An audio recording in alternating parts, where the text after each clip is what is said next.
ఐబొమ్మ రవిని సిసిఎస్ పోలీసులు ఇవాళ మళ్లీ కస్టడీలోకి తీసుకోనున్నారు. పైరసీ కేసులో అరెస్ట్ అయిన ఐబొమ్మ రవికి పోలీసులు సినిమా చూపిస్తున్నారు.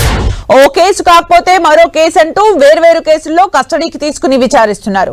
ఇప్పటికే 2 సార్లు కస్టడీకి తీసుకుని విచారించిన పోలీసులు మళ్లీ వాళ్ళ కస్టడీకి తీసుకుని విచారించనున్నారు. ఐబొమ్మ రవికి మరో 3 రోజుల కస్టడీ విధిస్తూ నాంపల్లి కోర్టు తీర్పునిచ్చింది.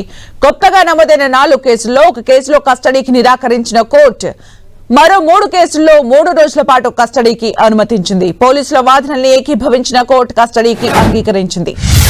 పైరసీ కేసులో పట్టుబడి రిమాండ్ ఖైదీగా చంచల్గూడ జైల్లో ఉన్నాడు ఐబొమ్మ రవి. ముందుగా ఆయన్ను హాస్పిటల్ కు తీసుకెళ్లి చికిత్స అందిస్తారు. అనంతరం సిసిఎస్ పోలీస్ స్టేషన్ కు తీసుకెళ్లి 3 రోజుల పాటు ప్రశ్నించనున్నారు. ఇప్పటికే రవిని కోర్టు అనుమతితో 2 సార్లు కస్టడీకి తీసుకున్న పోలీసులు మొత్తం 8 రోజుల పాటు విచారించారు. ఇక పూర్తి అప్డేట్స్ మా ప్రతినిధి కిరణ్ అందిస్తారు. కిరణ్,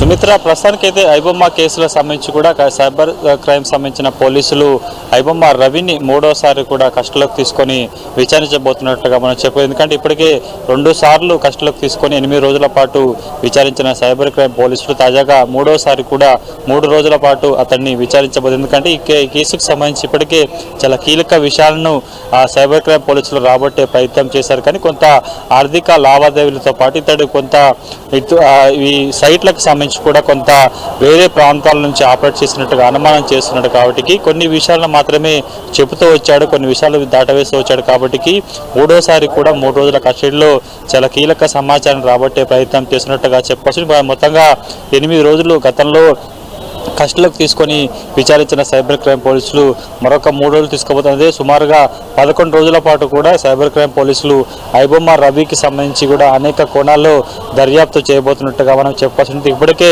మొదటిసారి రిమాండ్ చేసిన సందర్భంలో కూడా రవి తరపు న్యాయవాది బెయిల్ పిటిషన్ దాఖలు చేశారు. కానీ 3వసారి కూడా తమకు కొంత కస్టడీ ఇవ్వాలంటూ పోలీసులు చెప్పడం, ఆ తర్వాత అతడి బెయిల్ పిటిషన్కి సంబంధించిన వాదనలు కూడా పెండింగ్లో పెట్టిన నేపథ్యంలో నిన్న మధ్యాహ్నం నాంపల్లి కోర్టు మరొకసారి ఐబొమ్మ రవి కస్టడీకి ఇచ్చేందుకు అనుమతించినట్టుగా చెప్పుకోవాల్సింది. మరికొద్ది సేపట్లో చెంచల్గూడ జైలు నుంచి రవిని 3వసారి కస్టడీలోకి తీసుకోబోతున్నారు సైబర్ క్రైమ్ పోలీసులు.